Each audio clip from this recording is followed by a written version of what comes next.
Henry was 78, and sleep had become the most fragile part of his life. For years, he had grown accustomed to waking 2, 3, sometimes 4 times in the night to shuffle to the bathroom. The interruptions left him groggy in the mornings, his mind foggy, and his body stiff. He had tried drinking less water in the evenings, cutting back on coffee, even avoiding his favorite evening tea, but nothing seemed to grant him the deep rest he craved. One afternoon, while waiting for his prescription refill at the pharmacy, Henry overheard 2 women talking about something unusual. One said, "I haven't slept this well in years. The trick is just pressing 3 bladder points before bed." The other laughed in disbelief, but the first woman insisted it was true. Henry's ears perked up. He had never been one to believe in odd remedies, but desperation sometimes opens the door to curiosity. That evening, he searched through old books on acupressure and reflexology, wanting to know more. To his surprise, he found references to 3 points linked to bladder health and relaxation. Each point, when pressed gently, was said to calm the nervous system, reduce urgency, and signal the bladder to rest. The first point was just above the inside of the ankle, where the bone jutted out. The text explained that pressing there helped regulate the flow of energy to the bladder and kidneys.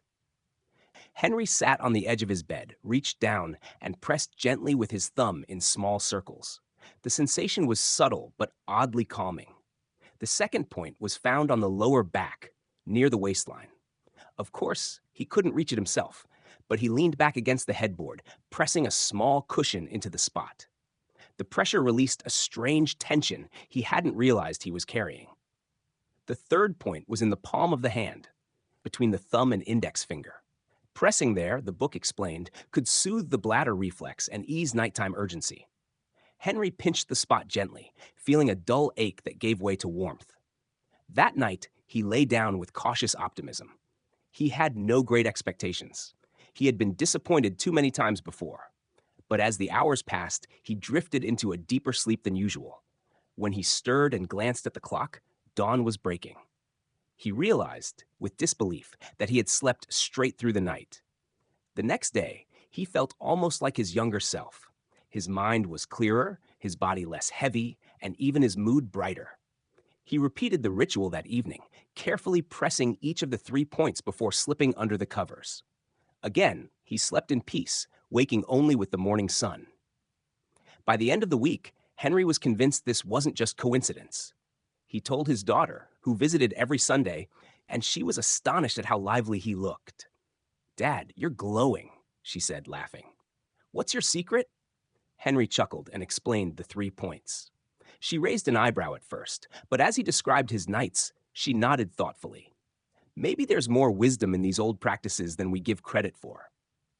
Encouraged, Henry shared his discovery with his neighbor, Mr. Lawson, who had the same struggles with nighttime urination. Within days, Lawson reported sleeping longer stretches himself. Soon, word spread among their small circle of retired friends, and the men began jokingly calling it the 3-point cure. Henry never stopped being amazed. For so long, he had believed peaceful sleep was beyond his reach, that his age alone had doomed him to restless nights.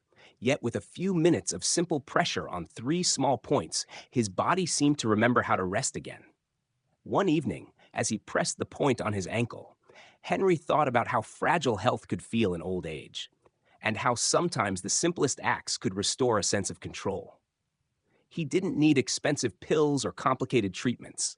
He just needed to listen to his body in a new way. From then on, pressing the 3 bladder points became more than a routine.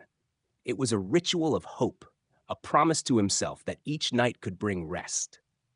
And as the weeks turned into months, Henry no longer dreaded bedtime. He welcomed it, confident that when he closed his eyes, the night would pass in peace and the morning would greet him whole.